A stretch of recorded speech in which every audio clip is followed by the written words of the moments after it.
ननद का घोंसला। ननद के घर आने पर बेचारी भाभी अक्सर परेशान हो जाती है।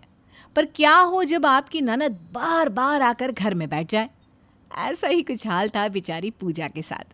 पूजा की ननद आरती अभी 2 दिन पहले ही अपने ससुराल गई थी। कितना अच्छा लग रहा है ननद के जाने के बाद।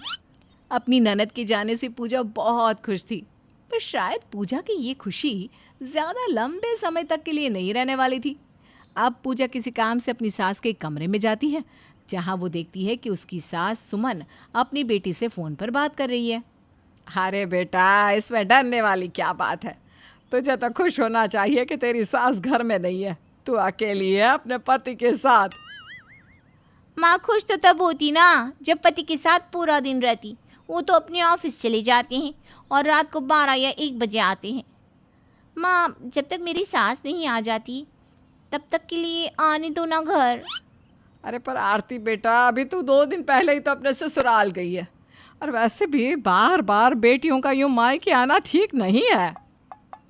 ये क्या, ये चुड़ैल तो फिर से मायके आने की बात कर रही है। अभी 2 दिन पहले ही तो ससुराल गई थी। इस तरह से आरती जैसे तैसे करके अपनी माँ को मना लेती है। अपनी ननद के दोबारा आने की खबर से पूजा का मुंह बन जाता है। अब शाम होने से पहले आरती अपना सामान लेकर घर आ जाती है। माँ, भाभी देखो मैं आ गई। माँ, तुम ठीक तो हो ना? इतनी कमज़ोर नज़र आ रही हो। भाभी, आप मेरी माँ को कुछ खाने को नहीं देती हो क्या? आरती दीदी, आप कहना क्या चाहती हैं? अभी 2 दिन पहले तो माँ जी बिल्कुल ठीक थी, और आपकी जाते ही मैंने इन पर अत्याचार करना शुरू कर दिया। समझदार है भाभी, आप समझ गई मेरी बात। वैसे माँ, मैंने आपको बहुत मिस किया। अब मैं आ गई हूँ ना, अब मैं आपका ख्याल रखूँगी। आप चलिए अपने कमरे में आराम कर लीजिए। हाँ भाभी, आप माँ और मेरे लिए बादाम शेक लेकर आ जाइएगा कमरे में। इतना बोलकर आरती अपनी माँ को अपने साथ कमरे में ले जाती है। अपनी ननद का ये रवैया देखकर पूजा को बहुत गुस्सा आता है, पर बेचारी पूजा चाहकर भी कुछ नहीं कर पाती। तो वहीं दूसरी ओर घर में आते ही आरती घर में फूट डालने की कोशिश करती है और अपनी माँ को अपनी भाभी के खिलाफ भड़काने लगती है। माँ, देख रही हो आप, मेरे आने से भाभी कितनी नाखुश है। आप मानो या ना मानो, पर भाभी 1 नंबर की जलतखोर है, जो हर समय मुझसे जलती रहती है। अरे ऐसा कुछ नहीं है बेटा, और पूजा बहू बहुत अच्छी है, मेरा ख्याल बहुत अच्छे से रखती है। तो बेकार ही मेरी फिक्र करती है, इसलिए तुझे ऐसा लगता है। माँ, आप मेरी माँ हो, अगर आपकी फिक्र मैं नहीं करूँगी तो फिर कौन करेगा? अच्छा माँ, मुझे ना 5 मिनट देना, आपकी दामाद जी का फ़ोन आ रहा है। आरती अपने पति से फ़ोन पर बातें करने लगती है और अपने पति को भी मायके आने के लिए कहती है। अब आप ही जाओ ना, और भी तो दामाद है जो अपने ससुराल आते हैं, और एक आप है जो कभी नहीं आते। इतनी मुश्किलों से आपको ऑफिस में छुट्टी मिली है, कहीं बाहर जाने की ज़रूरत नहीं है, यहीं पर आ जाओ। वैसे भी मेरी माँ बहुत कमज़ोर हो चुकी है। अच्छा ठीक है, मैं रात तक आने की कोशिश करता हूँ। अब आरती अपने पति को भी मायके बुला लेती है और अपने पति से बात करके अपनी भाभी को जलाने के लिए चली जाती है। भाभी, आज खाने में कुछ अच्छा बना लेना, इस घर का दामाद आ रहा है। दीदी, अगर आपको कुछ अच्छा खाना है तो आप मुझे बता दीजिए, मैं बना देती हूँ ना। भाभी, आप मुझसे ये किस तरह की बातें कर रही हैं? मैं भला खाना बर्बाद करने के लिए आपसे मजाक क्यों करूँगी? क्या आप नहीं जानती मेरे पति को खाने में क्या पसंद है? माँ, तुम सुन रही हो ना भाभी की बात, उन्होंने क्या कहा? दीदी, आप इस तरह की हरकतें क्यों कर रही हैं? मैंने सिर्फ ये पूछा आपसे कि मैं आपके लिए क्या बना दूँ, इसमें गलत क्या पूछा? बस कीजिए भाभी, जानती हूँ मैं, मेरे पति और मैं आपकी आंखों में खटकते हैं, इसलिए आप हर समय हमें नीचा दिखाने की कोशिश करती हैं। आरती बिना किसी बात पर रोना शुरू कर देती है और पूजा को गलत साबित करके वहाँ से चली जाती है। अब सुमन भी अपनी बेटी का पक्ष लेती है और अपनी बहू को डांट देती है।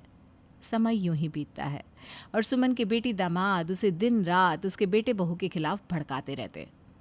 सासू माँ, मेरी बीवी बिल्कुल सही कह रही है। साले साहब आपको इस घर में सिर्फ इसलिए रख रहा है ताकि आप अपनी सारी प्रॉपर्टी उनके नाम कर सको, पर आप ऐसा हरगिज़ मत करना। अगर आपने ऐसा किया तो आपके बेटे बहू आपको आपके घर से ही निकाल देंगे। नहीं नहीं दामाद जी, मेरा बेटा ऐसा बिल्कुल नहीं है। पूजा नाराज़ जल्दी हो जाती है, पर वो भी दिल की पूरी नहीं है। माँ तुम सच में कितनी भोली हो। तुम्हें नज़र नहीं आता किस तरह से भाभी हर समय मेरे पति को घर जमाई कहती है और मुझे ताने मारती है, जबकि हम तो यहाँ तुम्हारे लिए आए हैं। अब सुमन अपनी बेटी और दामाद की बातों में आ जाती है और एक दिन अपनी बेटी की बातों में आकर सुमन अपने ही बेटे बहू को घर से निकालने का फैसला कर लेती है। बहू, मैं रोज़ की लड़ाई से परेशान हो चुकी हूँ। अब मेरी बेटी कहीं नहीं जाएगी, वो यहीं रहेगी। अगर कोई जाएगा तो वो तू है। माँ जी, ये आप कैसी बात कर रही हैं? आपको किसने कहा कि मैं चाहती हूँ कि आरती दीदी अपने पति के साथ घर से निकल जाए? मैं तो बस इतना चाहती हूँ कि अब वो अपना ससुराल देखिए, अपने ससुराल चली जाए। माँ, पूजा बिल्कुल सही कह रही है। आखिर और कितने दिनों तक आरती इस घर में रहेगी? मैंने फैसला ले लिया है। मैं बहुत अच्छे से जानती हूँ तुम दोनों ने मुझे घर में क्यों रखा है। ये सब सिर्फ प्रॉपर्टी के लिए तुम दोनों कर रहे हो ना। जैसे ही मैं ये प्रॉपर्टी तुम्हारे नाम करूँगी, तुम मुझे घर से धक्के मारकर बाहर निकाल दोगे।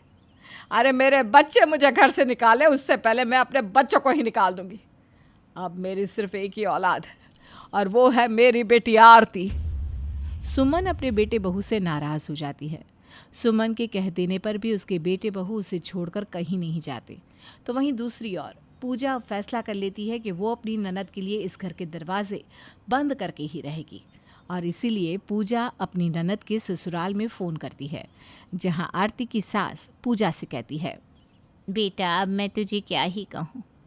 मैंने सबसे बड़ी गलती की है तेरी ननद को अपने घर की बहू बनाकर। तेरी ननद एक नंबर की झूठी और मक्कार है।